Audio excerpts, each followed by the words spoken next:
E aí, galerinha, tudo bem? Aqui quem fala é o Felipe Bortolotto. A gente tá com o 5º episódio do Pocket de Cultura. Se você achou que a gente ia morrer na praia, a gente não morreu. A gente tá aqui com... José, Caco, eu, Hilário.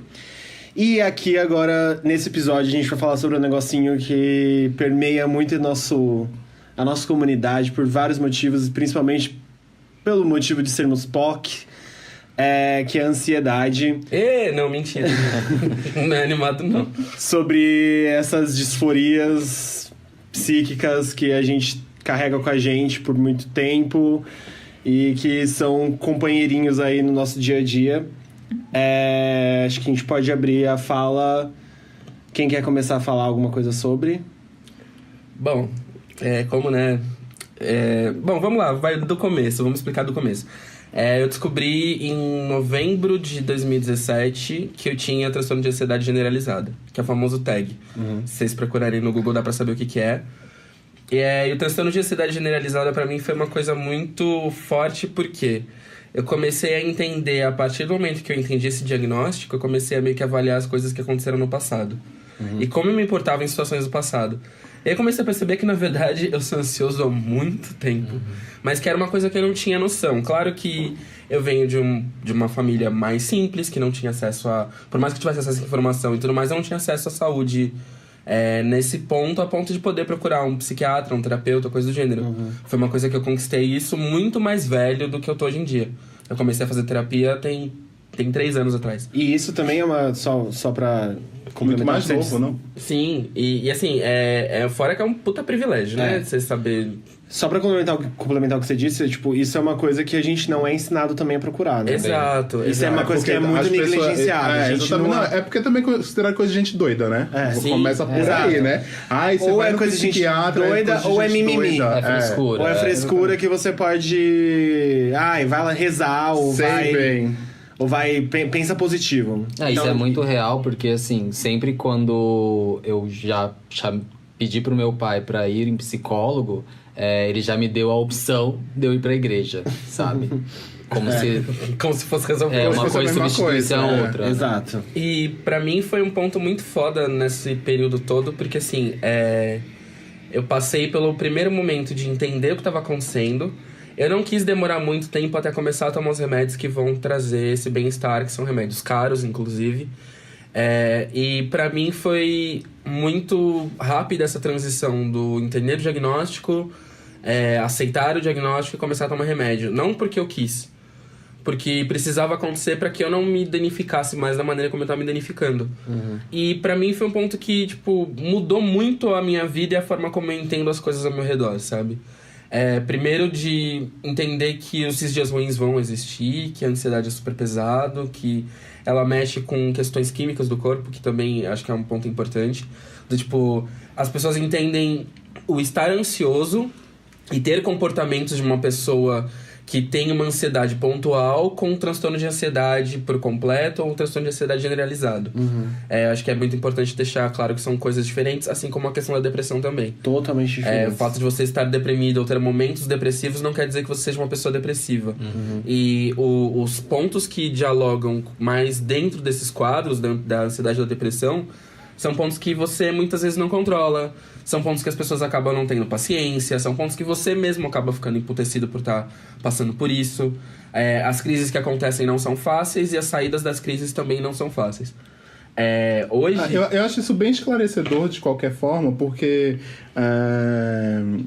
a gente acaba achando que porque eu tô ansioso por o resultado, sei lá, de qualquer coisa, X. Pra viajar. Eu tô ansioso pra ir viajar, e a pessoa confunde e essa ansiedade, que é uma ansiedade boa, sim, né? com um transtorno de ansiedade, né? Que é totalmente diferente, exato, né?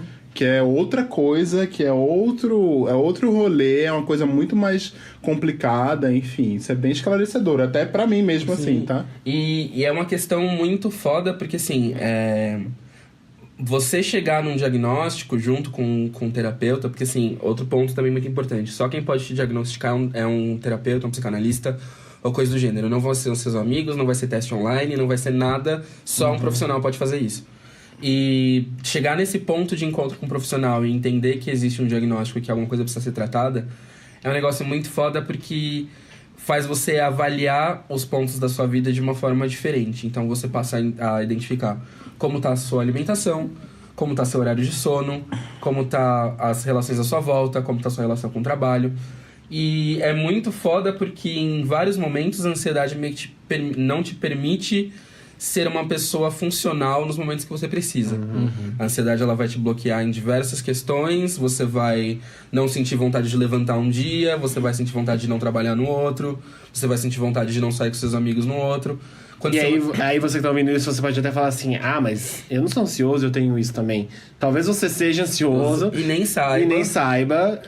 Ou talvez... E isso também vem em uma proporção muito diferente pra uma pessoa que é ansiosa. Sim. Não é tipo assim, ah, eu não quero ir trabalhar. Não é porque você tá com preguiça de trabalhar. Não é isso.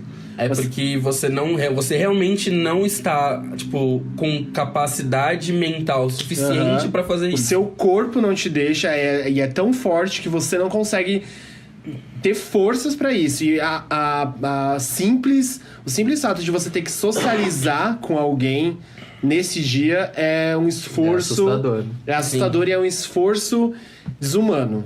Gente, então, eu acho que antes de qualquer coisa a gente tem que falar sobre sintomas, né? Sim. Assim, eu acho que se vocês pudessem falar sobre sintomas, porque assim, eu tô até aqui me colocando como observador mesmo, mas observador ouvinte, porque eu realmente não sei identificar se eu tenho algum transtorno de ansiedade ou não. Tenho pessoas na família que têm, com certeza, que são diagnosticadas para tal, mas como eu não convivo muito, então no dia a dia eu não sei se tem, como são os sintomas. Então, quais são os sintomas, se vocês puderem... O Caco introduziu ali a história dele, como é que ele foi diagnosticado e tal. Eu também tenho TAG, eu também tenho transtorno de ansiedade generalizada.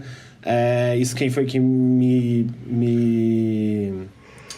diagnosticou foi um psiquiatra. E o que parte disso pra mim, acho que o maior sintoma disso é a hipocondria. Então, assim, o que mais pega pra mim em crise de ansiedade é a hipocondria. Porque a hipocondria, ela é um reflexo da sua ansiedade. Sim. Então, por exemplo, depois que a minha mãe morreu, eu tive um problema muito grande de achar que eu ia morrer. Qualquer perigo de qualquer doencinha significava um perigo constante de morrer. Então, assim, eu já tive crises com hemorroidas, achando que era um câncer, de, tipo, chorar no banheiro sentado e ventilar e não saber o que ia acontecer. Dali pra frente, porque na minha cabeça era um atestado de morte. Já. É o ponto até que fala da ansiedade do, tipo, a preocupação excessiva, que eu tava até dando uma pesquisada aqui pra falar melhor, né? Não só do meu ponto de vista pessoal, mas a questão da preocupação excessiva que acontece, que é, tipo, você, por qualquer motivo que seja, você tem um nível de preocupação que vai muito além do normal, e isso passa a ser discrepante na sua maneira de avaliar as coisas. E como essa é uma proporção que, assim, é gigantesca. Então, tipo assim, por exemplo, quando eu tenho crise de ansiedade, perder o emprego pra mim significa falência, significa morar na rua. Não significa assim, tá, vou perder o emprego, eu vou ficar 2 meses, passar um perrengue, mas aí eu consigo outro emprego. Não é racional assim. E a ansiedade não te faz pensar no presente. Ela faz você pensar o tempo inteiro no futuro. E aí você não consegue viver o presente porque você não para de pensar nas possibilidades sempre erradas do futuro. E também muito resgate... uma tragédia iminente, assim. Isso, qualquer momento acontecer uma tragédia. E aí, em contrapartida, também tem o resgate do passado. Mas, tipo, preciso comprar um tomate, mas eu vou chegar lá e o tomate tá podre. Eu tô dando um exemplo. Isso, exatamente. Exato isso. Né? Ou então, assim, eu não vou conseguir chegar na feira pra comprar o tomate. Sim, entendi. E também tem o resgate do passado, que é você viver, tipo, lembrando de traumas. Então, você vive pensando, por exemplo, no meu caso, é assim, a minha mãe, ela não comprou uma casa própria. Ela não conseguiu comprar uma casa própria em vida. Então, eu não vou conseguir. Aí você fica se espelhando em passado. E como isso tipo... Por exemplo... Mais um exemplo. Não é um problema, tá, amigo? Não, eu sei. Mas, assim, na sua cabeça é um problema. Entendi. Tudo é um problema. Porque você... Tipo assim... eu não tenho... Só pra embasar, tipo, vocês. Eu não tenho pai, eu não sou ligado com meu pai. A minha mãe morreu, eu não sou ligado com a minha família. Então, assim... Tudo que representa ficar sozinho no mundo, hoje em dia, me dá medo. Sim. me dá um medo excessivo. Então, assim, eu não acho que exista no mundo hoje uma pessoa que vai morrer por mim, sabe? Sim. Tipo assim, igual a minha mãe faria. Então, aí acabou. Então, assim, por exemplo, comprar uma casa pra mim significa uma estabilidade. Falsa. Sim, uma sensação de segurança. Uma sensação de segurança que eu possa ter uma casa. Eu tenho que ter uma casa. Eu não penso em comprar casa todos os dias. Tá. Mas aí, num dia em específico, comprar uma casa pra mim seria a coisa mais importante do mundo. Entendi. Entendeu? Então, é esse resgate do passado que a gente faz sempre. Então, tipo, os genes da minha mãe... os genes não, Ai, peraí, esqueci, gente. O que é, né? Hereditário? Hereditariedade. Não, tipo... Descendência? A descendência. Não, é quando... O histórico. Não é história. Vocês estão vendo que a gente tá fazendo o que é Não, adivinha ao vivo, tá? Não, isso eu vou correr, isso a gente vai correr. Não corta, tá ótimo. Não, Corta. Tipo, a anatomia da minha mãe, o corpo da minha mãe, as doenças que minha mãe teve, eu vou ter, entendeu? Então, tipo, tudo é hereditário. Ah, tá, Então, assim, hereditariedade. eu vi a minha mãe sofrer com dor na coluna. Então, assim, quando eu lembro disso, eu Começa tenho a ter dor na coluna. essas dores de coluna. Entendi. Então, a minha hipocondria é muito focada nisso. É sempre a minha mãe. Então, assim, a minha mãe é como se ela fosse o centro de tudo isso, assim. Tipo, Sim. a culpa e a cura, saca? Eu vivo isso desde a morte dela. Então, assim, eu passei 2016 em crises, assim, contínuas. Era desesperador pra mim. Tudo era um perigo que podia acontecer. O carro que a minha mãe deixou, eu achei que eu ia ser preso. E assim, eu tô aqui com meu namorado do lado, que ele não era tipo assim, vou ser preso, José. Era do tipo, ele precisava ficar falando o tempo inteiro que eu não ia ser preso por causa... Sim. Porque o carro da minha mãe não tava no meu nome ainda, e tava na mão da minha tia, e como isso era um perigo... E eu não conseguia respirar, não conseguia viver. Então, isso te atrapalha socialmente, profissionalmente. Dentro da sua casa, você não consegue achar um momento de paz... Porque esse é um pensamento compulsório. Sim. E aí é um outro sintoma também. Como esses comportamentos compulsórios, eles influenciam na gente. Por exemplo, eu desconto em comida e em compra. Então, assim, eu gastei dinheiro Eu tenho a mesma a coisa. rodo por causa da minha ansiedade. Eu comi a rodo, eu não sinto fome, às vezes, mas... Qualquer pensamento horrível, a fuga pra mim é a comida. Eu tava pensando aqui em outros pontos também relacionados a isso, né? Que foram os que eu observei em mim. E primeiro, eu acho que assim, a questão de insônia. Que, tipo, eu tive um horário regular de dormir, assim, a minha vida inteira. Tipo, sempre foi passando, até que chegou num dado momento onde meu horário de dormir tava indo pra 3 horas da manhã. Tipo, sabe, tendo que trabalhar no dia seguinte, 3 horas da manhã eu tava acordado porque eu não conseguia dormir. Uhum. E eu sou uma pessoa que eu gosto muito de dormir, quem me conhece sabe, eu gosto pra caralho, mas eu não conseguia de forma nenhuma. E eu cheguei a tomar durante os primeiro um ano, né, de tratamento, nem um ano, na verdade foi uns 8 meses de tratamento. Eu comecei tomando remédio pra dormir junto com remédio de ansiedade, porque eu não conseguia dormir nem por decreto, tipo, antes das 2 da manhã. Dava 3 da manhã, eu tava literalmente sambando no quarto porque eu não conseguia dormir. E esse é um ponto que afeta muito, porque não tendo boas horas de sono, você não consegue desempenhar bem. E seu corpo não consegue assimilar bem o que você precisa. Por conseguinte, você meio que acaba tornando o sono um gatilho pra sua ansiedade. E pra mim foi um gatilho fudido, porque assim... eu não dormia bem, eu acordava cansado, eu passava o dia cansado. E um dos sintomas também que são atrelados à ansiedade é a fadiga extrema.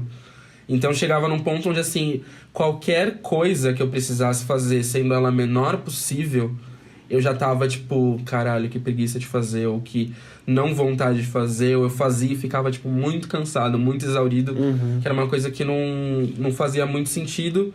E um outro ponto também que pra mim foi muito forte foi a questão da falta de concentração. Tipo, eu percebi que eu não conseguia parar, tipo, 10 minutos concentrado numa coisa. Exatamente. E é foda porque, assim, muitas vezes você quer focar, você quer estar presente, você quer participar do momento presente, mas a sua cabeça não permite que isso aconteça. E você vai viajando por, tipo, milhares de coisas, e nessa você acaba entrando também no ciclo de reviver seus problemas. E isso é dentro do trabalho, em roda de amigo, em mesa de bar, em festa, em casa sozinho. você não consegue... Lendo um livro... E eu ao tenho um mesmo- problema muito difícil. Eu não consigo me concentrar num livro. Eu não consigo ficar parado lendo um livro. Pra mim, é um exercício... Gente, só uma coisa. Se você está se identificando com tudo, procure um profissional, tá? Sim. Exato. Isso é uma coisa importante que a gente precisa falar. Sempre frisando aqui durante esse programa inteiro, procure um profissional. Essas são experiências próprias, Isso. tipo, pessoais. A gente não tá dando diagnóstico nenhum. Exatamente. O importante é, assim, que se você se relaciona com qualquer tipo desses comportamentos e se você acha já... Porque a gente tem essa percepção, eu acho que o primeiro diagnóstico é nosso mesmo, é a gente entender que a gente tem algum problema que não tá dentro da normalidade esse comportamento. É procurar alguém que saiba te encaminhar pro... Nem que seja, se for pra uma terapia ou se for pra remédio, mas assim, procure ajuda profissional, tá? Isso aqui são relatos totalmente pessoais que, enfim, são gatilhos diferentes que podem ser gatilhos pra vocês. Como vocês estão percebendo, a minha questão e a questão do Fih é a mesma, mas a gente tem pontos diferentes de Isso, observação aham. e de sensação também. Então não dá pra generalizar como sendo tudo a mesma coisa. Exato. Até mesmo pra tratamento, quem faz tratamento com remédio não usa o mesmo remédio sempre, não usa a mesma quantidade de remédio. Então, assim, evite aceitar remédio de amigos ou Isso. floraizinho de Aham. amigo, coisa do gênero, porque se não for bom pra você, isso pode desencadear uma crise maior ainda. Esse é um pior recado ainda. bom pra dar no começo Não se desse automedique. programa. Não se automedique, não glamorize remédio, não Exato. glamorize Nossa, ansiedade. eu ia falar ansiedade, exatamente isso depressão, agora. síndrome do pânico. Não é legal, tá? Não é legal você postar no Twitter, no Facebook, no Instagram, coisas do tipo. Isso são coisas, assim, muito pessoais e que você pode despertar em outras pessoas coisas horríveis também. Então, assim... É um assunto muito delicado e precisa ser tratado com responsabilidade extrema. E quem não entende o porquê é que nem você virar e falar, tipo, fulano é meio bipolar. Não é um aditivo, não é uma Isso. coisa simples e, assim, é uma questão de saúde mental que afeta muitas pessoas. É extremamente estigmatizada e mal trabalhada justamente porque as pessoas não sabem o que quer dizer. Então não usem transtornos mentais pra adjetivar as pessoas e falar o que for, porque é muito mais denso do que isso, tá? Aham. Com hipocondríacos também, gente.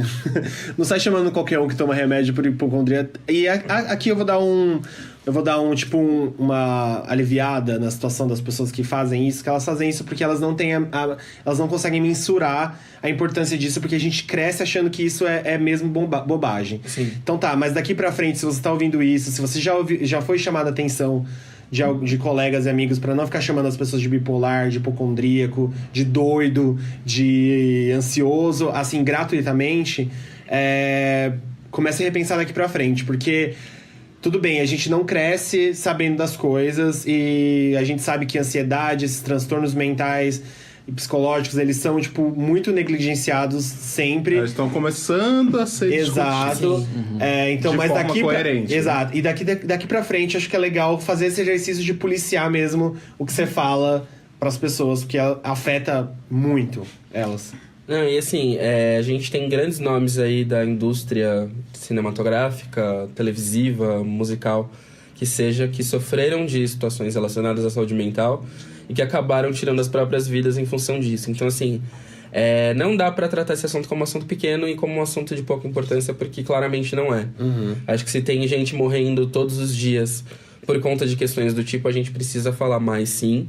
Precisa desmistificar essa coisa toda, do tipo, de tirar esses estigmas que a gente vê que são colocados todos os dias. E entender que, assim, uma pessoa que passa por transtorno de ansiedade, passa por depressão, passa por qualquer outra coisa, ela não tá fazendo aquilo porque ela quer. Muitas vezes é justamente a forma como a doença se manifesta na pessoa, do tipo, a maneira como ela se sente na necessidade de se expressar. E muitas vezes isso envolve inércia, isso envolve mau humor, isso envolve cansaço, isso envolve prostração, isso envolve uma série de coisas que fazem parte do quadro da pessoa. E com isso, um remédio orientado, profissionais próximos e tudo mais, tudo isso tem o poder de diminuir o foco, às vezes acabar com as crises, às vezes melhorar por períodos, até mesmo melhorar de forma a longo prazo. Por exemplo, no caso do transtorno de ansiedade, o primeiro ano de tratamento feito com remédio, ele é feito justamente para regular as questões químicas do corpo que estão fora de balanço. E dependendo da situação, não é necessário que você continue esse tratamento depois de 1 ano de medicação. Então, assim, é um ponto importante também para todo mundo ficar ciente que... E que é importante também seguir a risca também o Exato, tratamento, né? Do tipo... Porque muita gente toma o remédio, aí no primeiro mês Sente melhora, aí não preciso mais. Aí vai escutar a tia da igreja, a tia católica, vamos pra igreja orar. Larga esse remédio. Não sei o quê. Gente, não, leve o tratamento a sério. Sim. Porque isso vai melhorar não só a sua vida, mas também quem tá à sua volta também. Até pra entender também melhor aquilo, E se né? você é uma pessoa religiosa, eu acho que você pode, tipo, colocar os dois ao mesmo tempo, entendeu? Exato. Você pode Sim. ir na igreja, Um mas não anula o deixe de outro. tomar o Sim. remédio, entendeu? Sim. Porque, assim, realmente, às vezes a religião pode ser um conforto a mais Sim. para as pessoas.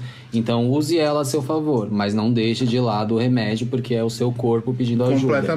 Completamente. Esse negócio do corpo, eu acho legal falar também, porque o meu primeiro diagnóstico de ansiedade foi por causa de uma gastrite. Então, eu tenho gastrite nervosa, que ela é 100% causada por ansiedade.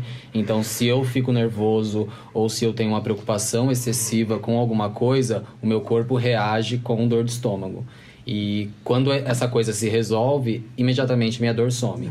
Então, ela é 100% psicológica, que reage no meu corpo de outra forma, né? Eu acho que pra ver como o nosso corpo ele é muito curioso nesse sentido, sabe?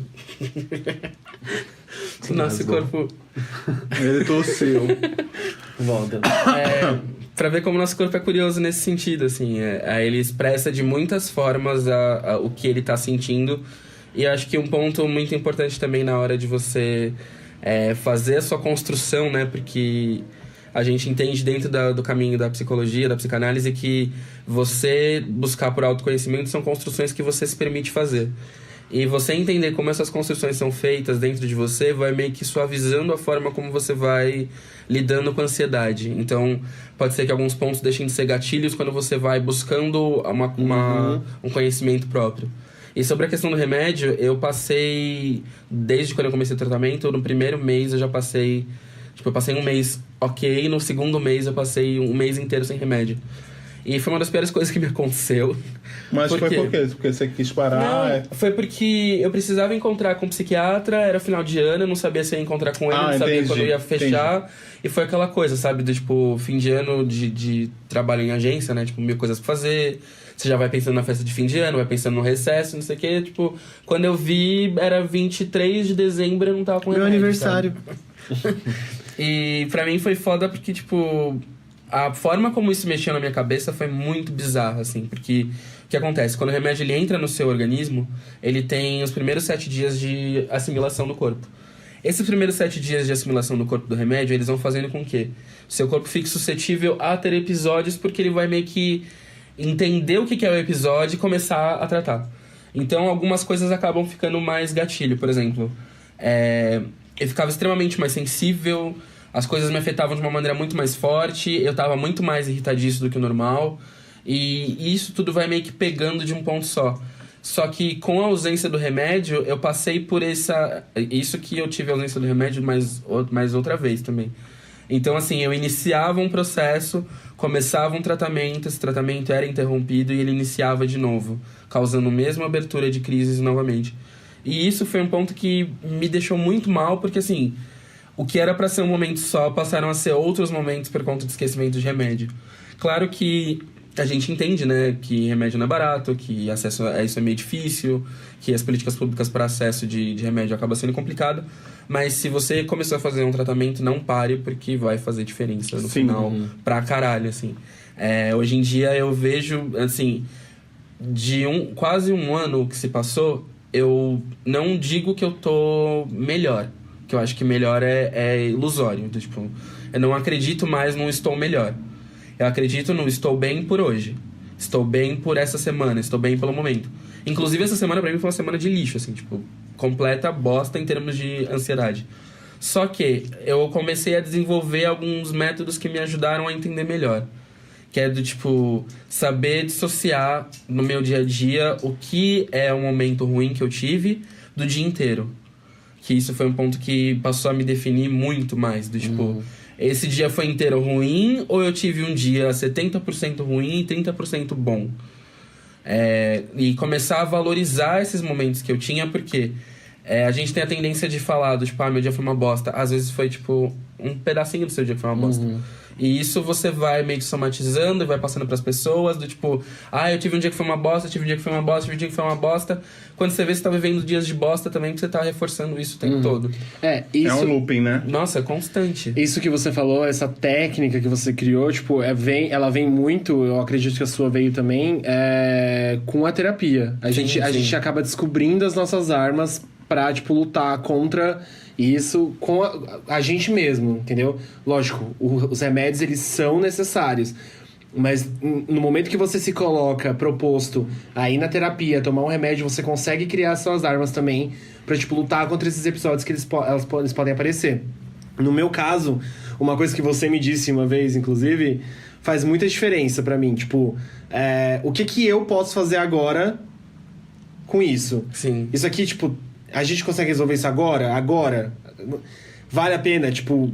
Um desgaste energético. Desgaste energético, tipo, quando eu tô numa crise leve. Claro que quando você tá numa crise, tipo, com falta de ar, e quando você tá, tipo, realmente obsessivo pelo aquele pensamento, poucas coisas vão conseguir ser racionalizadas. Sim. Então, assim, você vai ter que viver pelo menos aquele momento, tentar encontrar ali o momento de paz com o que você tem ao seu redor. Mas, assim, quando você tá no momento, no começo das suas crises, eu consigo pensar nesse tipo de pensamento que você me ajudou a ter.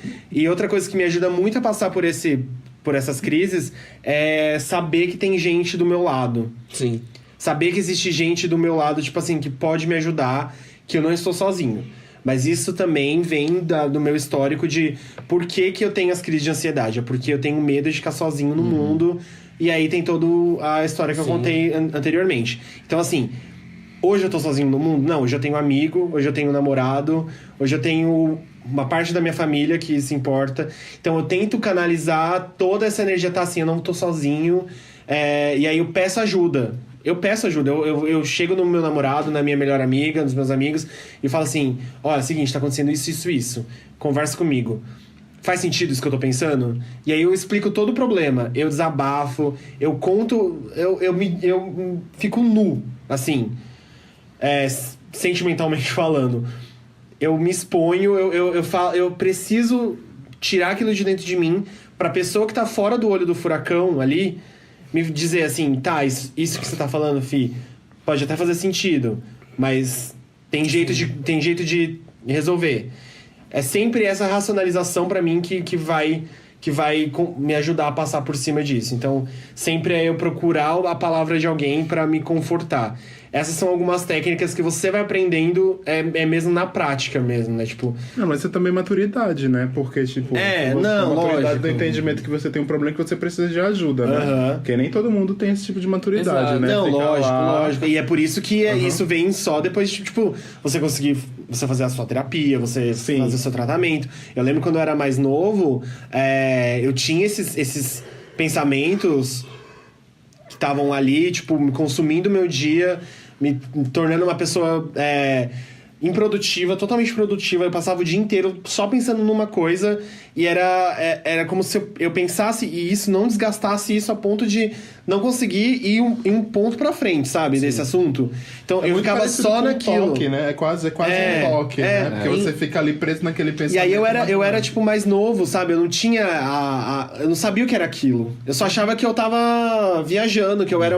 E aí você também vai muito das companhias que você tem, porque... Eu lembro de ter amigos na época que eu falava que eu tava sentindo, as pessoas falavam, Felipe, isso é coisa de gente doida. Para de ser besta, isso aí não, sabe? Eles não davam importância pra isso. Então, o ciclo que você tá inserido também faz muita diferença.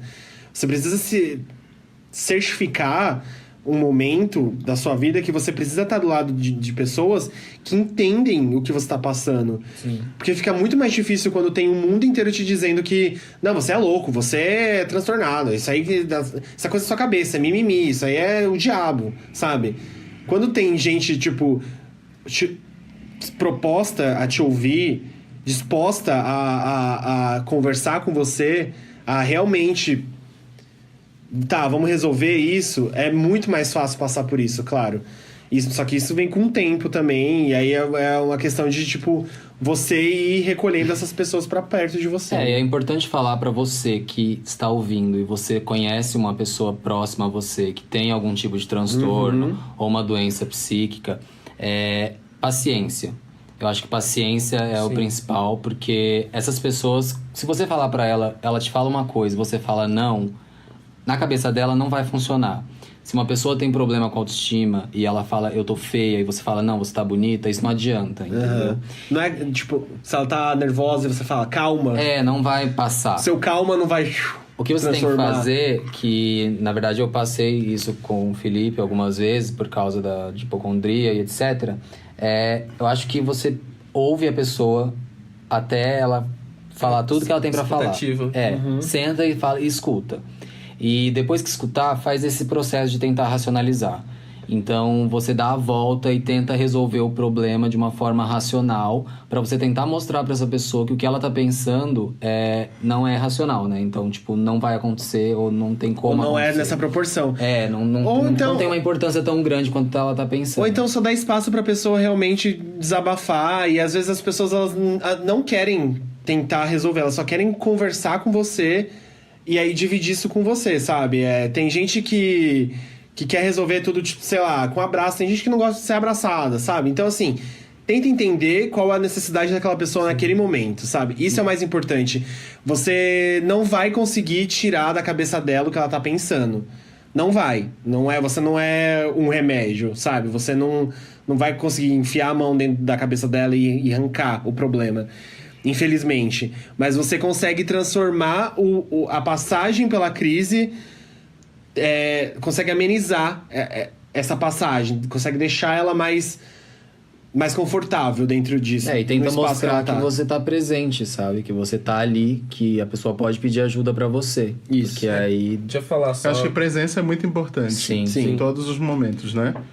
3 pontos que eu acho que são muito importantes. Um ponto que o Hilário falou, que pelo menos pra mim também é uma coisa que acontece muito, é a compulsão dentro do transtorno de ansiedade. Acontece também dentro do transtorno de bipolaridade, sim, tem esses episódios. No transtorno de ansiedade também é muito forte, então assim, o ponto a compulsão vai desde compulsão por masturbação, compulsão por sexo, compulsão por comida, compulsão por droga, compulsão por compra, compulsão por uma série de coisas. E é normal que uma pessoa ansiosa estabeleça esses padrões de comportamento ansiosos, padrões de comportamento repetitivos. Por quê? Porque é meio que uma fonte de saciedade do que a pessoa está sentindo e meio que uma maneira de matar a ansiedade por algum momento. Porque nesses pontos o corpo vai liberando algum tipo de sensação de saciedade, de satisfação, que faz com que a pessoa se organize dentro disso e ache que dentro dessas repetições ela está mais tranquila. Quando na verdade não, é o corpo simplesmente achando a satisfação que a pessoa precisa de uma outra forma para suprir esse gatilho que foi atiçado pela própria ansiedade. E, assim, a gente tava falando do ponto de vista de acolhimento, de ter pessoas próximas. Tem pessoas que não têm pessoas próximas, a gente sabe disso. Ou as pessoas próximas também não são nada amistosas nem receptivas, né? Exato. E para essas pessoas que vocês estiverem ouvindo, eu vou deixar 2 exercícios muito práticos e rápidos de fazer quando a gente tá com ansiedade. O primeiro é fazer o exercício de 3x3x3. Sim. O que ele consiste? É você respirar, prender e soltar. Isso você vai fazer repetições, né, desse exercício, onde todas durem 30 segundos por pelo menos 3 minutos, para que você consiga trazer o estímulo da oxigenação no cérebro e trazer para o momento presente. Outra coisa também importante para trazer para o momento presente se você está ansioso, está numa situação onde você não consegue sair, ou é uma situação muito complicada, está muito difícil, comece a identificar as coisas que estão fazendo parte do seu momento de agora. Do tipo, eu estou usando uma blusa preta com tal estampa. Sim. Estou usando a meia tal, estou usando tênis tal. Às vezes você faz isso com o seu vestuário, você faz isso com o seu ambiente de trabalho, você faz isso com alguma coisa da sua casa. Quando você tiver um momento de ansiedade, a chance de você começar a ficar mais calmo, pontuando coisas que fazem parte do seu agora, faz com que seu cérebro desvie desse momento ansioso e você caia um pouco na frequência e volte a ficar melhor. Mas assim, as crises de ansiedade, elas não têm um tempo pré-estabelecido. É muito bom deixar claro também. Tem crises que vão durar poucos minutos, quando você está aprendendo a controlar. Tem crises que vão durar dias, tem crises que vão durar horas.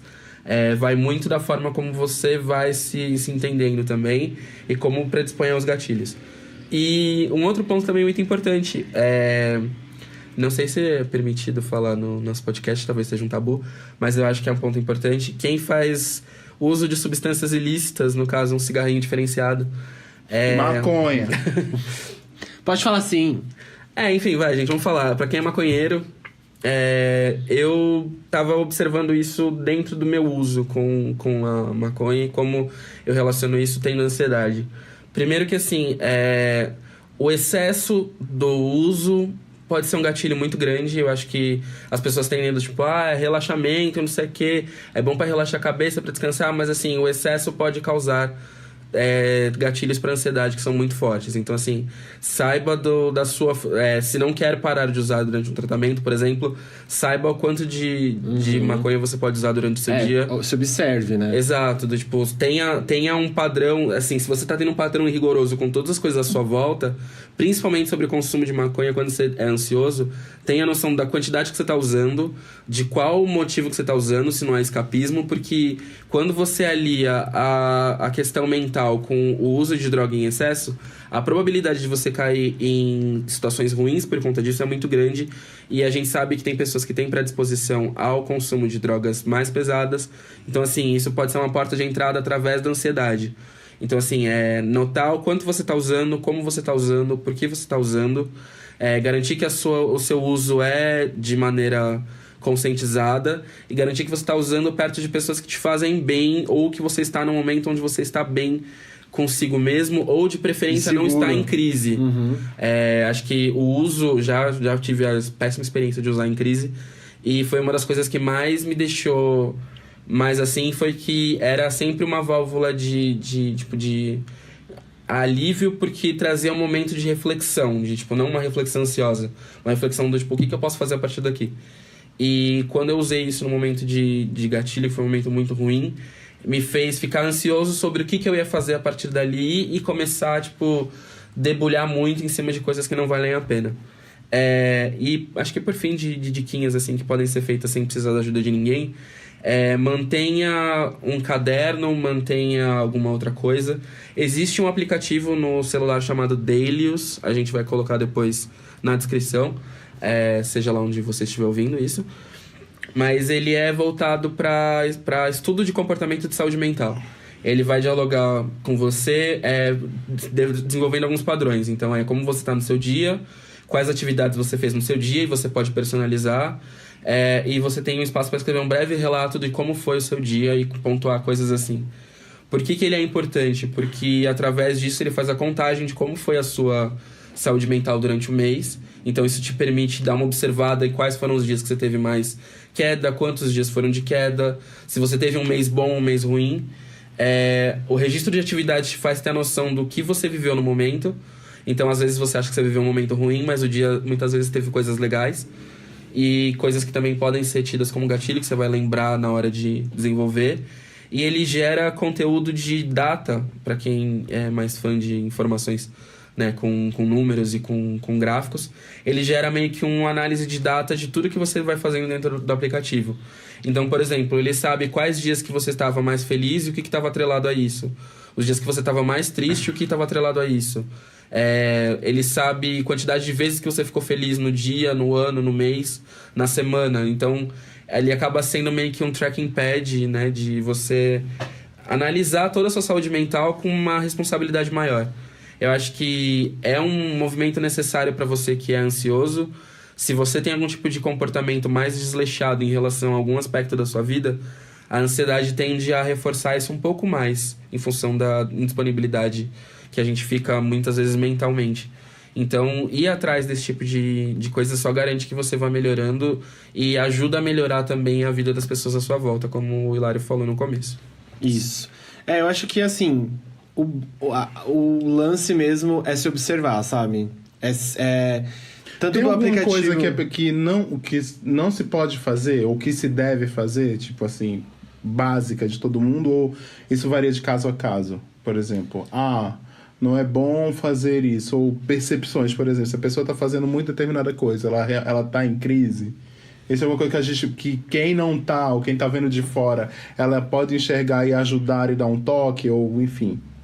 Eu acho que a questão por exemplo, uma questão que acho que é importante você fazer para garantir que haja uma melhoria no quadro, por mais, né, chato que seja a maioria das vezes, mas é fazer exercício físico. Tá. Acho que isso dá uma ativada. Acho que no até seu uma vez corpo. você tava uma vez, eu lembro que a gente tava no Twitter e você tava falando de madrugada, assim, tô sem dormir de novo, acho que é ansiedade. Acho que foi antes do Sim. sei que você escreveu um texto, eu lembro que você escreveu um texto no Medium, quando você teve o diagnóstico, aí você escreveu um texto, se eu não me Sim. engano, teve isso, não teve? E antes disso, eu lembro você falando, tô de novo acordado à noite, etc, etc. E aí eu até falei, amigo, vai e faz um exercício, tipo, anda, tipo, 1 quilômetro. Caminha preguiça. Não, mas não era nem por isso, era porque isso funciona pra mim. Não que eu tenha diagnóstico de ansiedade, não tenho, como eu disse, tenho pessoas na família que têm. Na verdade, eu teria que ir num terapeuta pra saber se eu tenho ou não. Sim. Não sei, né, se eu tenho ou não. Acho que não, acredito que não, por N motivos. Mas, enfim, não sei, não sou terapeuta para dizer se eu tenho ou não. Mas eu sei que eu preciso voltar pra terapia por N e outros motivos. E isso funciona muito pra mim, porque eu sou uma pessoa muito hiperativa, Hilário, eu sou uma pessoa muito hiperativa. E eu tenho essa coisa de ficar fazendo muitas coisas ao mesmo tempo agora, muitos interesses que vão o dia inteiro me acompanhando ali, etc e tal. E aí chega no meu horário de dormir, eu não consigo dormir porque minha cabeça não para, tá ali rodando a 1000, entendeu? Aí eu tenho que, tipo, apagar toda a luz, ficar olhando pro teto, todos esses exercícios pra tentar dormir, né? Sim. Sendo que o que funcionou muito pra mim uns tempos atrás era gastar minha energia da minha hiperatividade durante o dia, e aí eu fazer 2 horas de academia durante o dia. E aí eu fazia um monte de academia, e aí isso a gente fala depois no programa sobre autoestima, que é a história de ir pra academia. Nossa, que problema ir pra academia. Sim. Com todas aquelas pessoas saradas lá, com todas aquelas pessoas que ficam nuas desfilando no vestiário. Como é que eu vou me manter neste ambiente? Sim. Enfim. Ainda mais silencioso. E isso é mega parte da ansiedade também. Isso, exatamente. Porque pra mim é ir na academia... Até por causa da autoaceitação, né? O universo Isso. gay... O universo LGBT é muito... LGBT não, vou dizer o universo gay. Porque não sei se lésbicas eu não vejo tanto culto ao corpo quanto o gay homem tem. Sim. Né? Culto sim. ao corpo. Eu sou de acordo. E enfim. Mas é outra coisa. Mas esse negócio da academia, pra mim, inclusive, pra mim era muito difícil ir pra academia. Eu comecei eu voltei pra academia agora. Tô num momento mais tranquilo fazendo academia, mas pra mim era... A minha ansiedade, ela batia, porque eu estava preocupado o tempo inteiro. Será que eu tô fazendo certo o meu exercício? O meu exercício, se eu não estiver fazendo certo, eu vou ter uma lesão. Olha o tanto de gente aqui ao meu redor que faz muito melhor do que eu. Olha o tanto de gente aqui ao meu redor que é muito mais sarado. Que tá olhando eu fazendo As pessoas estão me olhando. Isso, E as pessoas, na verdade, não estão. Né? E é uma coisa frequente na ansiedade que você se projeta muito em outras pessoas. Sim. E a gente tá na época da projeção, Sim, né? E aí eu tenho 2 problemas grandes com a ansiedade. Eu me projeto muito além disso. E eu também me cobro porque eu quero sempre, o tempo inteiro, ser prestativo para as pessoas. E eu não aceito que sejam prestativos para mim, entendeu? Sim. E eu descobri isso com terapia, que isso foi muito reflexo do meu pai. Porque como eu tenho um irmão que é hétero, e o meu pai sempre foi muito mais próximo dele do que de mim. Aí eu meio que gerei na minha cabeça uma coisa que eu preciso ficar me provando pra ele o tempo inteiro, entendeu? Sim. Tanto que quando o meu irmão ele fez faculdade, meu irmão não trabalhou durante a faculdade. Quando eu entrei na faculdade, a minha primeira preocupação eu preciso trabalhar, porque eu não quero que meu pai pague minhas coisas pra mim, entendeu? E até hoje é muito complicado eu pedir ajuda pro meu pai. Tá. Por exemplo, se eu estiver aqui, eu tô precisando, sei lá, de R$100, porque deu uma coisa errada no orçamento, tô precisando de R$100. Me gera, assim, noites mal dormidas de pensar que eu preciso ligar pro meu pai pra pedir R$100 pra ele. É verdade, gente. E eu fico True no story. telefone, eu ligo pra ele. Quando eu decido ligar, eu fico no telefone postergando a conversa. Eu só peço na hora que eu vou falar tchau, sabe? Isso também é um comportamento bem forte de ansiedade. Sim, é tipo, muito. E eu fico muito mal de E é pedir. diferente de orgulho, tá? Existe o orgulho. Existe também o orgulho, aí, orgulho ferido, etc e tal, mas isso é diferente de orgulho, tá? E é o tempo inteiro. Depois que eu peço, eu ainda fico assim, caralho. Aí ele aceita, aí eu fico assim. Porque eu acho que... Eu pedi. Eu Tão acho, simples, né? eu acho que é exato, tipo, é um negócio assim, que pra gente que tá de fora ouvindo é muito simples. Porra, pedir dinheiro pro meu pai, eu ligo pra ele e falo assim, pai, tô precisando, porque eu tô precisando. Pra mim, assim, é simples. Só que pro José é uma luta muito maior, é um monstro isso. Sim. E aí é nisso que vive, eu acho que até uma resposta da pergunta que você fez, é qual o comportamento que a gente pode, tipo, enxergar pra saber se a pessoa ela pode ter ansiedade. Sim. Eu acho que é entender, por exemplo, assim, por que uma coisa que parece tão simples pra todo mundo ao meu redor é um monstro pra mim, sabe? Tipo, é tão difícil pra eu conseguir lutar contra ela. Eu acho que isso é um dos pontos onde a gente Que precisa a gente observar. tem sintomas muito opostos, né? Porque você tem um problema com compulsão de gastar e eu tenho um problema em não gastar. A minha ansiedade, ela tá muito focada, tipo, eu não posso gastar dinheiro. Tipo, Isso ele não foi tira uma R$1 coisa- do orçamento dele, e se sair R$1 do orçamento dele, tipo... Nossa, acabou o Eu meu fico o mês. tempo mas inteiro você tem milhões procurando de gatilhos jeitos aí, de né? não gastar Exato, dinheiro. E isso foi uma coisa que eu percebi que intensificou muito quando eu mudei pra São Paulo. Aham. Porque eu morava no interior, então, tipo, eu vivia em república. Eu não gastava muito. Eu pagava, gente, eu cheguei a pagar R$100 de aluguel, sabe? Pra eu vir pra cá pagando, tipo, 1.300. Sim. Entendeu? É uma diferença muito discrepante. Gigantesca. Que na minha cabeça, meio que ainda não faz sentido, sabe? Porque eu fico pensando, todo mês eu dou R$1.300 de aluguel e fico assim, gente, R$1.300 eu podia estar fazendo tanta coisa com R$1.300, entendeu? Sim. E aí, aqui em São Paulo ainda, aí eu fico me projetando muito, e tipo, eu preciso cada vez ganhar mais, e cada vez que eu ganho mais, eu tento economizar cada vez mais e gastar menos, entendeu? É um looping. Não, e isso de trabalho também, de tipo, de carreira, é outra coisa, é outro gatilho, e é assim, e como é... Na época Mas vocês que a gente acham vive que hoje... ser gay, ser homossexual, isso em algum ponto potencializa? Sim, Sim. Então, por exemplo, eu queria falar sobre o José ele teve uma criação muito rígida com dinheiro. Tá. Então, assim, isso é um dos gatilhos dele. E o que aconteceu com o irmão dele ser hétero, e ele ser gay, como isso aproximou e afastou o pai dele. Então, assim, o que eu acho é... A nossa criação... hétero, ou gay, ou lésbica, ou bi, tipo, influencia muito nas sociedades de hoje. Influencia pra qualquer coisa. A forma como você sai do armário, a forma como as pessoas te tratam, a Pra rejeição qualquer que você coisa. tem dentro da comunidade, né, por não atender perfis específicos, a cobrança de ser amigo, a cobrança de ser perfeito, são coisas que vão meio que mediando a forma como a gente é ansioso, e acho que muita coisa vem a partir do momento que a gente tá dentro ou fora do armário, e esses caminhos. Mas falando também do que o José falou, eu vejo muito... né, estamos na crise dos 20 e poucos aí. Então é muito normal que dentro da nossa faixa etária, principalmente, o nível de pessoas ansiosas seja muito alto pela questão da crise dos 20 e poucos. De querer saber, entender o que vai ser da nossa vida e fazer as coisas, que isso vai gerando ansiedade. Que é a crise dos 30 e poucos também. Que eu me enquadro também, assim, eu me enquadro hoje em dia, mas não é porque eu sou uma pessoa extremamente bem resolvida, que eu não sou. Quando falarmos do programa de autoestima, vocês vão ver o quão louca, aspas, eu sou, tá? Eu sou uma louca que habita em mim. Mas, enfim, como é que eu posso falar?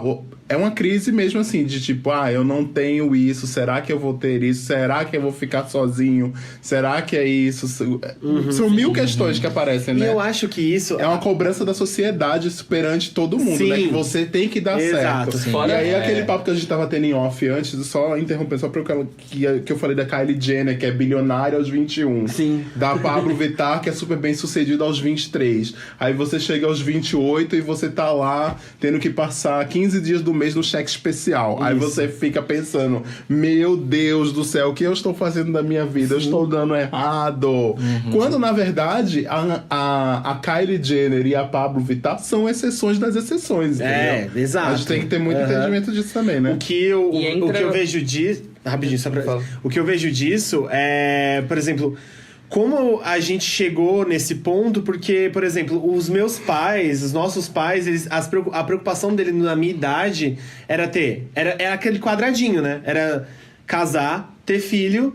Não era ser bem-sucedido, não era ser chefe, não era viajar para todos os países possíveis, não era ter um feed de Instagram incrível, ter um corpo legal. Como isso, a gente tá aqui agora, a cobrança hoje em dia é tão maior, a gente tem tantos outros caminhos para seguir, e isso desperta tanta ansiedade na gente, porque, assim, se você abre o seu Instagram, você vê a vida feliz do fulano, aí você fica, caralho, por que fulano tem essa vida tão feliz? Esse é um exercício que eu faço, inclusive, quando eu não tô nas minhas melhores épocas, quando eu tô em crise, é de não olhar Instagram. Sim. Porque no Instagram tá todo mundo feliz. E você sabe que, quando você tá na... eu não tô feliz não, viu? Quando eu tô puto, eu vou lá e digo que eu tô puto. Geralmente é com um rapi, mas isso aí é outra história. Mas assim, tipo, quando a maioria da galera tá, tipo, muito feliz, e aí só que... Quando você tá racional, quando você não tá em crise, você para e pensa... Não, por trás disso tem outras coisas, sabe? Sim. Ali ele tá mostrando as belas coisas, que é o que a gente mostra, geralmente. Só que em crise, você fica assim, porra, fulano tem uma vida maravilhosa. Fulano já viajou pra 6 países, só do ano passado pra esse. E eu, pra onde eu fui? Eu fui pra Santa Cecília, comprar planta. Foi o lugar mais longe que eu fui esse mês, sabe? Tipo... E aí essa projeção muito louca, tipo... O quanto de cobrança a gente tem e quanto a gente precisa ser incrível e ter uma vida extraordinária o tempo inteiro, sabe? É que o Hilário falou, desculpa, amigo. Rapidinho. Pode falar. Só o que eu ia falar também, pra, tipo, dialogar com isso, que acho que amarra tudo, é a questão da síndrome do impostor também, que eu acho que atinge muito... Nossa, todo Quando mundo. a gente fala aí de, se você tem ansiedade ou não. E eu acho que assim, a síndrome do impostor, quando ela tem a camada de ansiedade adicionada no todo... faz com que você que já se cobra de uma forma muito específica sobre as suas questões, passe a se cobrar 2 vezes mais porque você acha que você está inadequado com o que você está vivendo. Aí você acha que as pessoas estão mais evoluídas que você, estão fazendo mais coisas que você, foram mais lugares que você. E acho que isso também não parte. E quando a gente mexe com redes sociais também, o importante é a gente avaliar se isso não está dando FOMO, que é o Fear of Missing Out. Que é, tipo, pra quem não sabe, é meio que o lance de você se sentir incomodado por estar de fora do momento que as pessoas estão vivendo. Então, assim, às vezes você tá vendo gente em balada, tá vendo gente em rolê, tirando foto com aquele look incrível, foto na praia, principalmente final de ano. Sim, final de ano é o gatilho fudido final de ano, mano. E, tipo, assim, saiba dosar também o seu uso de rede social pra entender que a rede social, ela não é o lenitivo da sua vida e que ela traz, sim, muita ansiedade. Twitter, Tumblr, Facebook, Instagram, todas elas trazem um nível de ansiedade diferente. Até o YouTube também. A Pri Muniz, uma amiga nossa, ela fez um texto esses dias sobre isso. Te amo, Pri! Pri, deusa. Deusa. Ela fez um texto sobre isso esses dias, que é você entender, assim, qual rede social, tipo, te desperta gatilho, sabe? Sim. Porque, assim, às vezes você no Facebook, você não fica tão mal, mas, tipo, no Instagram, o Instagram potencializa, ou é o Twitter, ou é nenhuma. Às vezes você tem que entender que é momento, sabe? Você tem que sair, se desligar pra você conseguir recuperar as forças e voltar pro lugar. Tipo, se observe, sabe? Sinta o terreno dos lugares onde você pode pisar. Eu ia falar, voltando ao que o Hilário disse sobre ser gay e ansiedade. O meu caso, como eu não tive... até hoje eu não tenho uma relação boa com meu pai, assim... Eu vou pra lá, mas meu pai não toca no assunto sobre eu ser gay, sabe? É aquela coisa fria, assim, tipo... Sabe que o Felipe existe, mas não trata como meu namorado. É aquele amigo não seu. pergunta, assim, como que tá seu namorado, sabe? Não existe isso. E, então, desde que eu me assumi, tanto pra minha mãe, quando ela era viva, e com o meu pai... Era um processo muito... Eu preciso mostrar pra eles que eu tô dando certo, sabe? Eu preciso mostrar pra ele coisas que façam com que eles se orgulhem de mim. Sim. E então, até hoje, quando acontece uma coisa boa na minha vida... A primeira coisa que vem na minha cabeça não é tipo assim... Tô muito feliz por mim. eu tô muito feliz porque eu vou ter uma coisa pra ligar pro meu pai pra contar pra ele que aconteceu, Sim. entendeu? É aceitação, né? É uma que eu procura de preciso É a que ele busca, saiba que a eu estou busca dando louca certo. por aceitação, exatamente. Até porque, e quando eu falei de vir pra São Paulo, também de potencializar a minha cidade, porque o meu pai não me apoiou pra vir pra cá. Por ele, eu teria ficado no interior. Então, tipo, por ele não querer, então cresceu mais ainda a minha ansiedade de, tipo, eu preciso provar Mostrar pra que eu vou- ele que a escolha que eu fiz. que a escolha que eu fiz tá certa, que Sim. tá dando certo, entendeu? Mas você está feliz agora? Eu sou feliz, tô muito feliz. Que bonitinho, gente. Eu acho que o lance... Gente, vamos explicar o que é síndrome de impostor, que eu acho que é um termo, assim, que a gente aqui entende, mas talvez tenha gente na audiência que não saiba, né? Quem quer explicar sobre o síndrome? É aquele sentimento de fraude, né? Que a pessoa vive eternamente se sentindo uma fraude, que acha que ela não faz nada direito, que ninguém gosta dela, que tudo que ela faz é horrível, não presta, etc, etc, etc. Basicamente é isso, né? Tipo, isso? a pessoa ela vai entender tudo que acontece à volta dela como não sendo bom o suficiente por algum aspecto. Sim. E geralmente vem muito na pilha de se comparar a outras pessoas. Do tipo, meus amigos todos estão com um emprego muito bom, num cargo muito bom, e eu tô na mesma idade e eu não tenho nada. Não Ou tenho do tipo, carro, não viajo pro exterior uma vez por ano, não faço isso, não tô faço fudendo aquilo. gente, não tô fazendo um monte de coisa. Do tipo, então assim, ela acaba meio que te colocando numa posição onde você acha que tudo que você faz é inferior à sua vida. E é um ponto, se vocês pesquisarem Síndrome do Impostor, vocês vão ver que tem bastante conteúdo legal é ótimo. Legal. Vai ter bastante conteúdo legal, principalmente de influenciadores mais novos também falando sobre isso, porque é uma coisa que bate em todo mundo, assim, em qualquer momento. O tempo inteiro. E se você não percebe como você tá dialogando e lidando com isso, e você passa simplesmente viver isso na sua vida, em alguns momentos isso acaba sendo um dos fatores que mais vai dar gatilho na hora de ter ansiedade. É isso. Sobre influencer, vocês acham que essa onda de influencer também ajuda pra potencializar problemas tipo de ansiedade, por exemplo? Porque eu vejo muita gente numa busca incessante pra ser alguém na internet. Ou pra ter Nossa, a vida tá parecida. Pra ter a vida parecida. Com, sei lá, das Kardashians.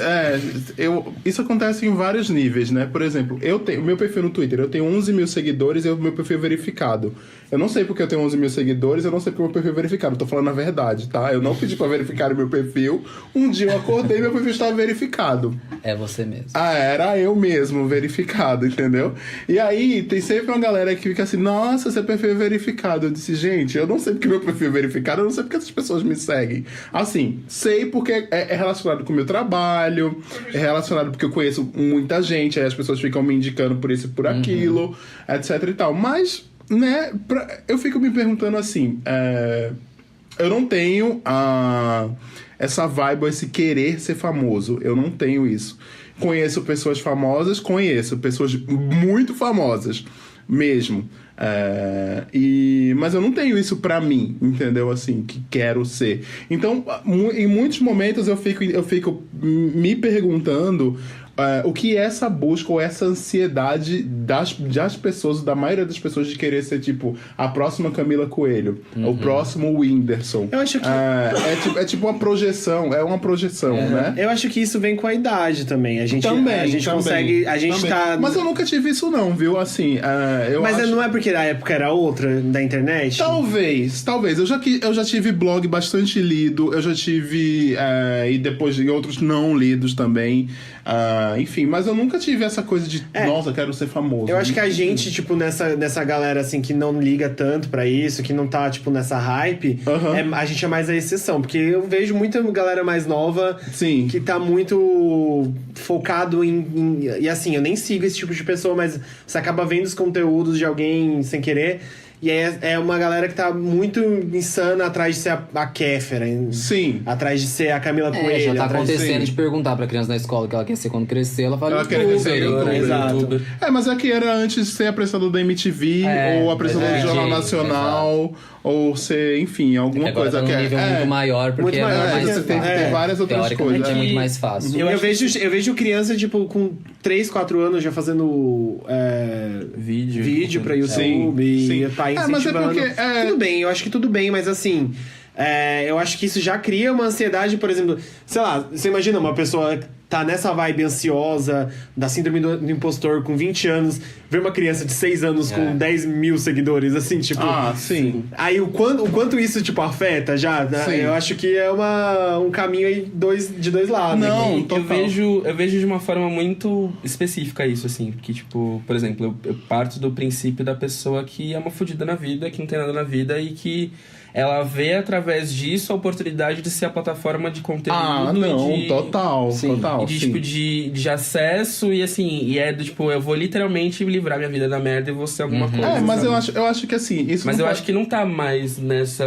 Tipo, eu acho que vai muito diferente agora. Eu acho que ao mesmo tempo que tem isso, eu acho que hoje em dia as pessoas já entenderam que esse é o caminho, mas fica meio aquela coisa do tipo. Mas eu não vou é fazer o a máximo exceção pra da isso. exceção, não é de novo a Kylie Jenner, a Pablo Vittar, o youtuber que dá certo, não é a exceção da exceção? É, eu acho que de sim, certa eu acho que forma sim. sim. É, porque você vê a quantidade que são famosos realmente, a quantidade que existe no Sim. YouTube. Ou então, assim, até porque a fama é uma coisa, essa fama é tão fugaz assim também. Tem gente que era super, pessoas extremamente famosas, extremamente relevantes da internet há 5 anos atrás, hoje são ninguém, entendeu? É só um perfil na internet, entendeu? Sim, o que eu acho muito louco disso Vai é muito, que, tipo, vai muito do momento. dessas pessoas que a gente falou, assim, de pessoas que eram muito grandes na internet, que hoje em dia não são ninguém, e pessoas muito grandes na internet que passaram por alguma coisa, eu tava dando uma olhada, porque são pessoas que eu acompanhei indiretamente e diretamente, Sim. que hoje em dia já não significam muito, mas...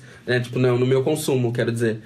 Mas a Marimun, o PC Sim. Siqueira e vários outros nomes, né, de pessoas famosas que foram percursoras de alguma coisa na internet, revelaram Ah, mas eu casos acho que aí é uma muito questão de fortes saber se reinventar e os caminhos e as escolhas que as pessoas fazem também, né? Não, mas tipo, eles falaram sobre quadros muito pesados de ansiedade. Ah, de como... tá, entendi. É, o entendi. PC fala bastante. O, de o como PC a- fala bastante a Marimun mesmo. A A Marimun Marimun também falou. E de Aham. como a ansiedade modificou a forma como eles consumem conteúdo na internet, como eles se comportam na internet. Aham. E eu acho que isso é um ponto que a gente tá chegando, como a gente conversou, né, sobre evoluções da comunicação e tudo Sim. mais, em vários pontos. Eu acho que isso é um ponto que vai chegar onde as pessoas também vão entender que o consumo de conteúdo e a produção de conteúdo, ela vai ter que passar sobre a peneira da ansiedade e de transtornos psicológicos, sabe? Do tipo, eu tô vendo em YouTube, tem mais uns outros sites que estão fazendo isso, de tipo, colocar o Instagram tem também. Que é um cronômetro de quanto tempo você passa dentro da plataforma. Eu consegui chegar nesse do Instagram. Essa semana apareceu pra mim. Você já viu seu feed inteiro. Vai dar uma volta. Apareceu pra mim. Sério. Aí eu disse, gente, eu acho que eu tô ficando louca. A louca do feed, né? Mas apareceu pra mim mesmo. Eu fiquei meio transtornado. Então, desenvolvendo isso justamente pra entender. Tipo, por exemplo, no YouTube ele computa quantas horas você passou no YouTube e se, Sim. tipo, e se não me engano, vai num nível que é muito acima de horas que você passou na rede, ele meio que dá um comunicado, sabe? Do tipo, opa, vamos fazer outra coisa? E eu acho que isso é muito importante, principalmente pra nossa geração que usa a internet como válvula de escape. Do tipo, é muito foda você falar eu amo morar na internet e tudo mais, mas a internet ser sua válvula de escape em momentos ruins.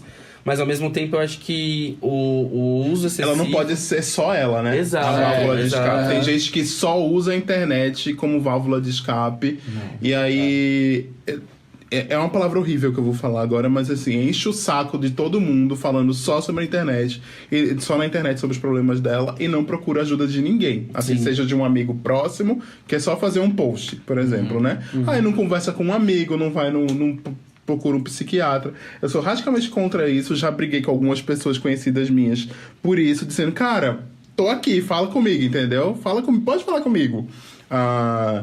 Por N motivos, enfim, pessoas próximas mesmo, e só querendo postar na internet. Aí eu fico pensando, será mesmo que é verdade o problema da pessoa? Isso é até um jeito, talvez, um jeito até de ajudar a fomentar ainda mais o preconceito contra quem tem os problemas de fato. Não, e fora que cai naquilo que a gente falou no começo, Sim. o quão irresponsável é você ficar Sim. falando esse tipo de coisa, Sim. largar ali Sim. no Twitter Sim. o tempo inteiro. Sim, Pro que era monte um de ponto gente. que eu queria voltar, que tipo, tinha uma menina que eu seguia na internet que ela dizia, estou morrendo de depressão, vou tomar um Dramin pra dormir.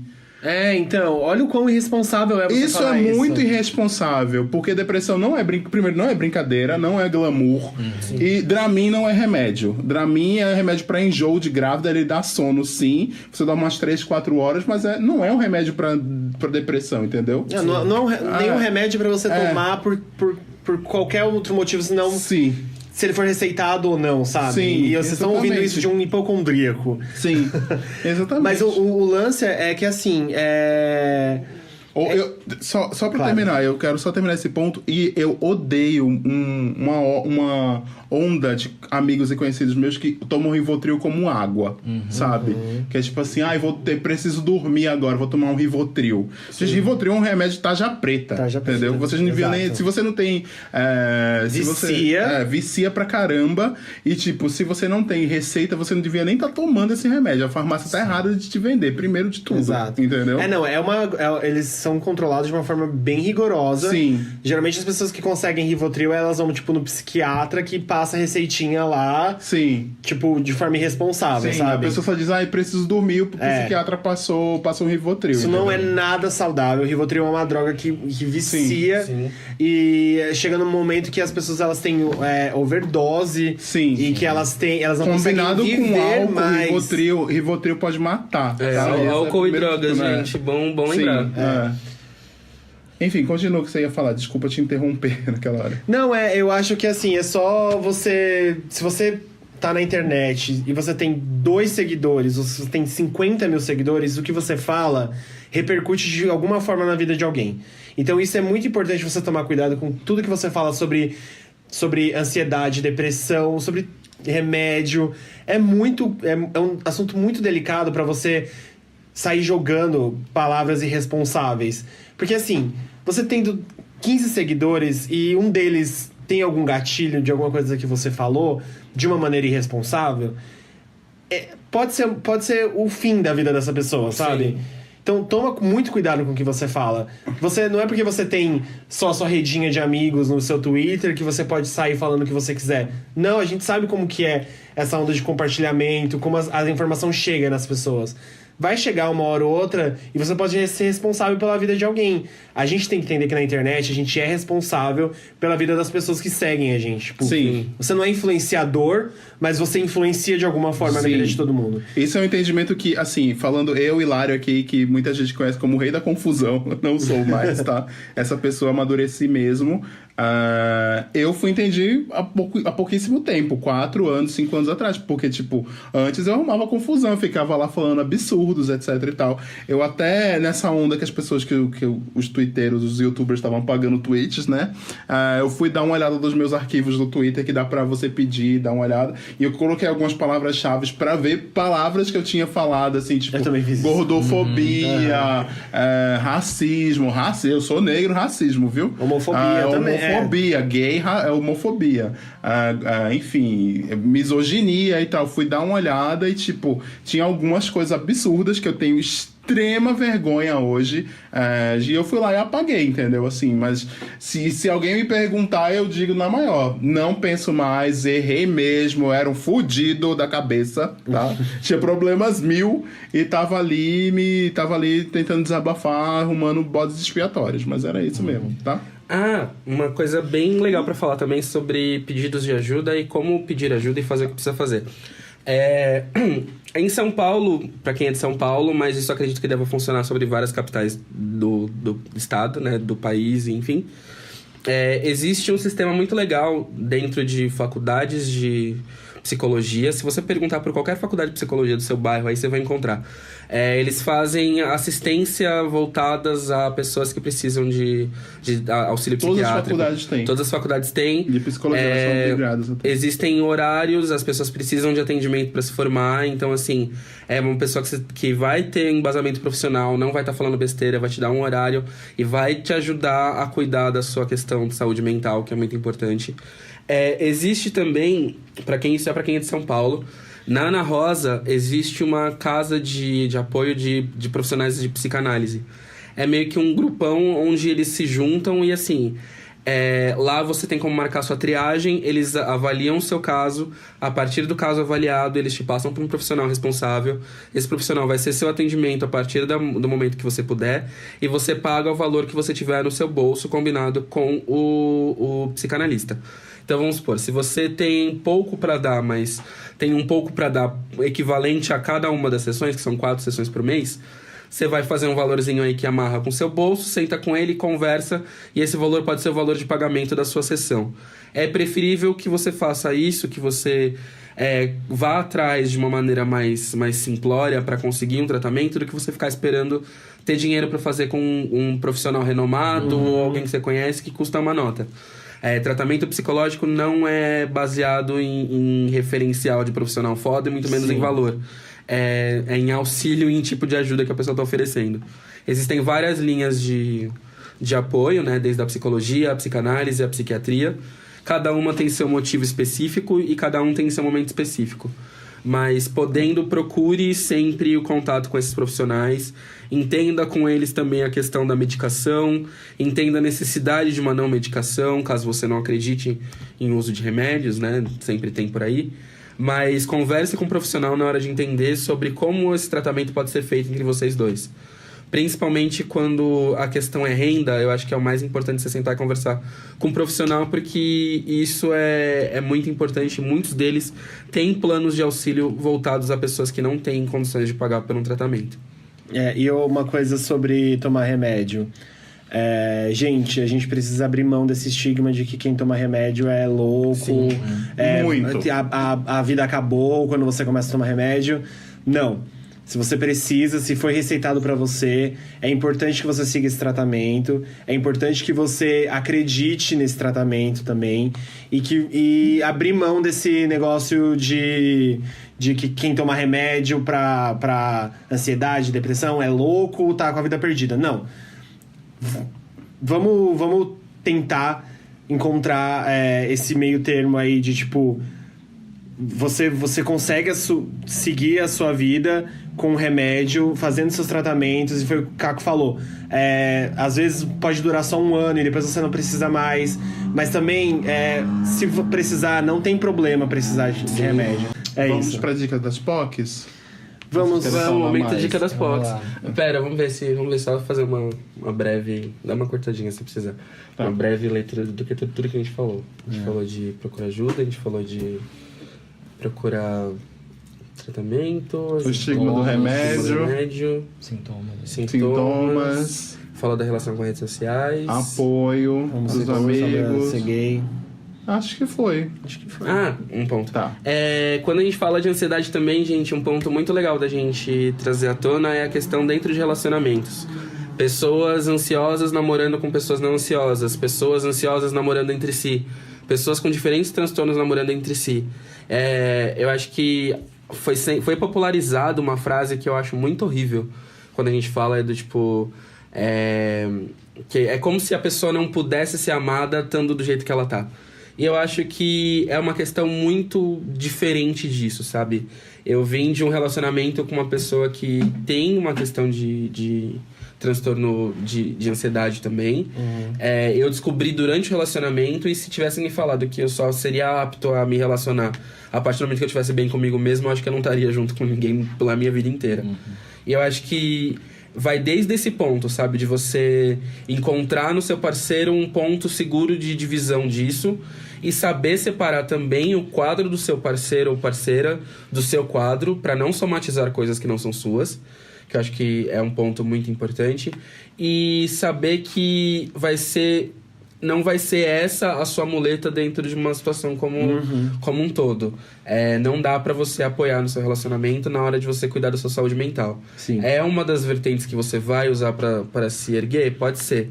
Mas eu acho que a pressão em cima do relacionamento afeta muito quando esses casos são meio que embolados assim. Então, avalie bem as condições das quais estão o seu relacionamento.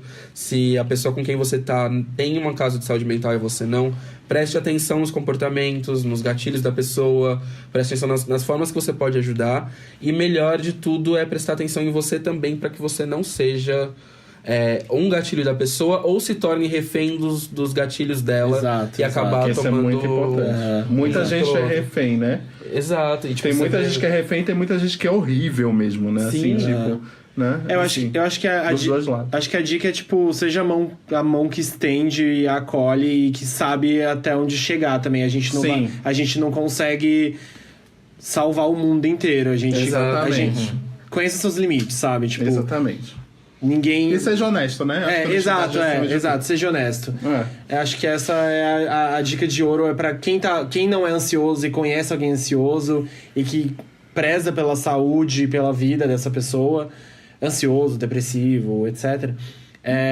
Seja uma pessoa que conheça seus limites antes de se aproximar e saiba como você pode ajudar ela. Se você acha que você pode ajudar ela, esteja presente, mas também não seja essa pessoa que iluda ela a ponto de você se tornar uma pessoa até um ponto que ela pode recorrer e depois não mais, sabe? Então, assim, seja honesto e conheça seus limites. É isso. E aprenda a dialogar dica básica. também. Aprenda a dialogar para que as coisas que são ditas quando uma pessoa tiver em transtorno de Isso. ansiedade ou transtorno depressivo Isso. não pareçam situações de assédio moral ou do que quer que seja. Uma pessoa, quando ela tá em momentos de suscetibilidade por conta de doenças psicológicas, ela acaba se comportando de maneiras diferentes, falando coisas que muitas vezes não são faladas. Isso também não é passar pano pra você ser escroto e falar um monte de bosta pra todo mundo, Exato. né? Exatamente, porque não é porque você é gay que você pode... não é porque você é gay... Não é porque você é de uma minoria que você tem carteirinha pra ser escrota com Exato. o mundo, entendeu? Enfim. E usar da saúde mental pra isso é ruim, mas também Exatamente.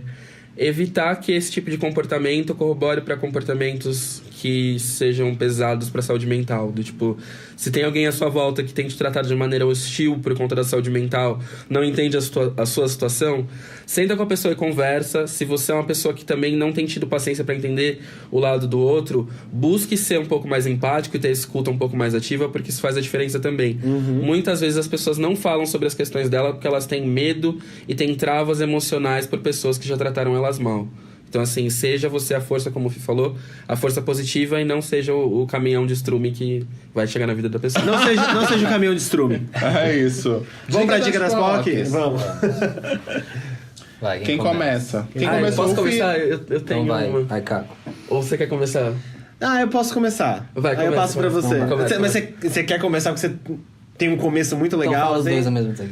Vai, 1, 2, 3... Mentira. Não, eu vou dar a dica de um filme que ele trata sobre depressão, ansiedade. É um filme que eu particularmente amo muito, é um dos meus diretores favoritos, que é As Horas. É um filme espetacular, com um elenco maravilhoso que não tem nem como falar aqui, que é Meryl Streep, Julianne Moore e Nicole Kidman. Ele fala sobre a vida da Virginia Woolf. Ela sofreu de depressão na década de alguma coisa que eu não lembro agora. E o filme fala sobre 3 épocas de pessoas passando por isso. Então é muito bonito, o filme é muito artístico, é muito lindo de ver.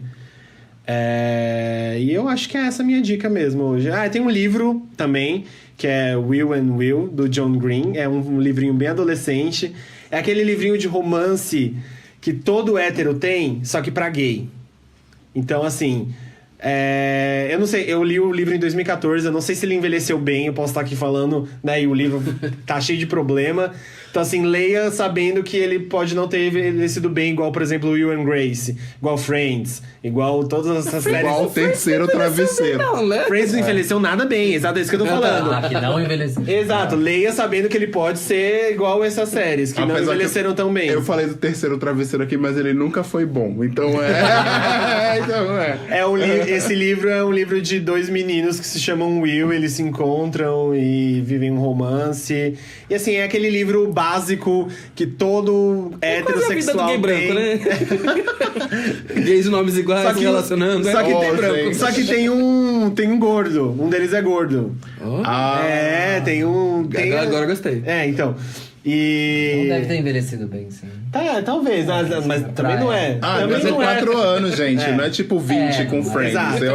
Eu dou uma passada de pano pra Friends, tá? Isso é uma problematização que a gente conversa depois. E Ok. é isso. Bom, pra mim são 3: uma série, uma música e um livro. Primeiro vamos pro livro.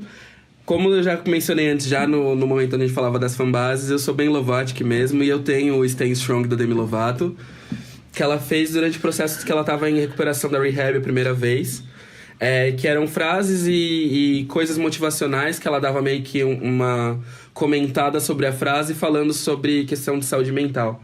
Durante os momentos onde eu não tinha terapia e onde eu não tinha muito o que fazer, a não ser depender das minhas condições para fazer isso, abrir o livro dela e ler pelo menos alguma página dava uma ajuda. E o livro, ele é feito para os 365 dias do ano. Então, você consegue achar... Você pode, tipo, vamos supor, pegar uma por dia, de fato, do ano e ler, conforme você precisar, que ajuda, como você pode ler o livro também sequencialmente, que acaba sendo uma boa força. Agora, a dica de música que eu tinha falado é Breathing, da Ariana Grande. A música fala, inclusive, sobre ansiedade. Pra quem não deu uma olhada, ela fala no Jimmy Fallon que a produção da música foi pautada durante uma crise de ansiedade. E se você que não fez uma Wizard, uma cultura inglesa, e quer descobrir a letra, vai procurar a letra traduzida, ela fala justamente sobre isso. O refrão da música é basicamente sobre respirar, né? E, por fim, o que eu tinha falado? Música. Inclusive, essa música é Uma muito série. boa. Eu gosto muito. Uma série for filme. Uma série. É uma série que, assim, eu vou começar a falar, vocês vão falar, caralho, como assim? Você tá muito louco. Mas você que vai chegar se você se motivar a assistir, chegar na temporada 3, possivelmente, no final da 2 e final da 3, você vai entender exatamente o que eu tô falando. Ela chama Crazy Ex-Girlfriend. Amo! Maravilhosa. E Ai, é uma eu série que, amo. assim, você tem vontade de socar o elenco 98% do tempo. Tipo, todo mundo do elenco você tem vontade de Todo socar. mundo é um bosta. Só que a maneira como a série não é spoiler, tá, gente? Isso fica muito claro conforme você vai assistindo a série. A maneira como o elenco vai se desenvolvendo, principalmente o personagem principal, em relação à saúde mental, é uma coisa muito legal da forma como é construída, sabe? sim. E ajuda até mesmo a desmistificar as relações que a gente tem com saúde mental e mostrar como que é a construção de alguém que tem saúde mental abalada, vivendo num contexto social importante. Abalou na indicação, porque essa série, ela é realmente... Você assiste, você começa assistindo como uma série de comédia, e aí ela chega num momento que você, tipo... Ela realmente para e fala assim, ó... Problema escancarado aqui. É muito boa mesmo. É musical, tá? Pra quem não gosta de musical, Mas gente, é muito desculpa, inteligente. Mas é muito inteligente. É muito inteligente. E essa é uma série que você consome super fácil, assim. Tipo, os episódios não são muito pesados em termos de conteúdo, né? Mas o momento que eles têm pra abordar o que fala não é nada pesado. Dá pra assistir de boa. Vai. Eu falo, então. Minha dica é uma série. É uma série da Amazon Prime. De novo, eu tô meio viciado na Amazon Prime, tá? Não é porque, Netflix. Eu também assisto coisas na Netflix, mas é porque, enfim, eu tenho assistido coisas legais da Amazon Prime. Não é publi, tá, gente? Não é publi. A Amazon pode pagar pra gente aí também. Acho que seria uma ótima. Sim. É uma série histórica baseada em um universo distópico que se chama The Man in the High Castle. Ai, eu tô Que louco pra ver, menino. muito boa essa série, que é o mundo caso os nazistas tivessem ganho a Segunda Guerra muito louco pra ver Mundial. essa série. E aí tá ali no começo, logo assim, nos primeiros anos, assim, entre final dos anos 50, começo dos anos 60, na verdade, 60 mesmo. Anos 60, teve toda aquela revolução sexual nos Estados Unidos, e aí eles mostram como seria o mundo ali, e ela é muito boa, tem 2 temporadas. A primeira temporada, assim, eu assisti em 2 dias, porque eu sou fascinado pela essa história do nazismo, etc e tal. Então eu assisti em 2 dias a primeira temporada, e a segunda temporada é muito boa, tão boa quanto a primeira. Vale a pena, vai lá dar uma assistida, tá bom? Tem uma segunda coisa que eu queria falar. A gente falou muito de ansiedade aqui, o Caco falou uma dica muito importante sobre ali no Ana Rosa, aqui em São Paulo, pra pegar ajuda, né, etc e tal, que é um lugar mais barato, etc e tal. E tem uma coisa que é grátis, que é o CVV, de novo falando aqui, que é o 188. Auxílio emocional, não é só pra quem questão de suicídio, é pra auxílio emocional também. Então você tá ali numa crise, não tem ninguém pra conversar, pega o telefone, gratuito, pode ser até de orelhão, você liga e conversa com alguém do outro lado da linha que tá ali pra te ouvir, tá bom? Isso. Não, o que eu ia falar só era que no episódio anterior eu falei que tinha 56 séries pra assistir. Men in the High Castle era uma das 56. Entendi. É baseado num livro que é muito bom também, o livro. Tá, eu vou dar 3 dicas também. 2 são da mesma diretora, que é da Greta Gerwig. E são 2 filmes que falam sobre... Eles são muito parecidos, mas com cenários diferentes. Então, eles falam muito sobre liberdade, sobre relacionamento com pai e mãe, com um amigo e relacionamento amoroso. Que um é o Francis A. E o outro é a Lady Bird, que é mais recente. São ótimos filmes. Lady Bird, inclusive, toda vez que eu e o José eu choro assiste, sempre. A gente chora pra um caralho. E a terceira indicação é um stand-up da Netflix, da Hannah Gadsby. Sim. Hannah Gadsby. Que chama Nanette. Eu não vou dar um resumo, porque eu não sei nem resumir esse stand-up. Mas simplesmente assistam, porque várias pessoas já me indicaram, e as pessoas não são aquelas pessoas que estão ali só de oba-oba, entendeu? É maravilhoso, não. É realmente incrível. Que é um soco na cara, assim. É tipo Crazy Ex-Girlfriend, que você vai assistir achando que é um stand-up, que você vai morrer de rir, só que você vai sair de lá com... Destroçado, mas assim, destroçado muito bom, porque ele te alerta e te abre a cabeça pra um monte de coisa. E aproveitando, gente, antes do nosso tchau do episódio de hoje, estamos no Setembro Amarelo, né? Setembro Amarelo acabou de começar. É um momento de prevenção contra qualquer tipo de situação relacionada à saúde mental que possa levar a causas que a gente já sabe como é. Então, assim, procure um profissional, fale com amigos, fale com as pessoas mais próximas. Procure na hashtag Setembro Amarelo também, que vão ter pessoas falando sobre apoio, sobre a forma como podem ajudar. Procure canais de apoio. Procure seguir pessoas que façam bem a você, principalmente para a saúde mental, porque isso é importante na hora de você se ajudar a levantar. Muitas vezes o problema tá muito mais perto do que a gente imagina e a gente não presta atenção. Isso. É isso, gente. Gente, obrigado. Um beijo. Hashtag Setembro Amarelo. Manda qualquer coisa, mande um e-mail pra gente, pocdecultura@gmail.com. Isso. Poc de Cultura em todas as redes sociais, Instagram e Twitter, principalmente, tá? Lá tem os nossos perfis também pra vocês nos seguirem. Manda uma mensaginha pra gente que a gente vai se falando. Beijo! Beijo, gente!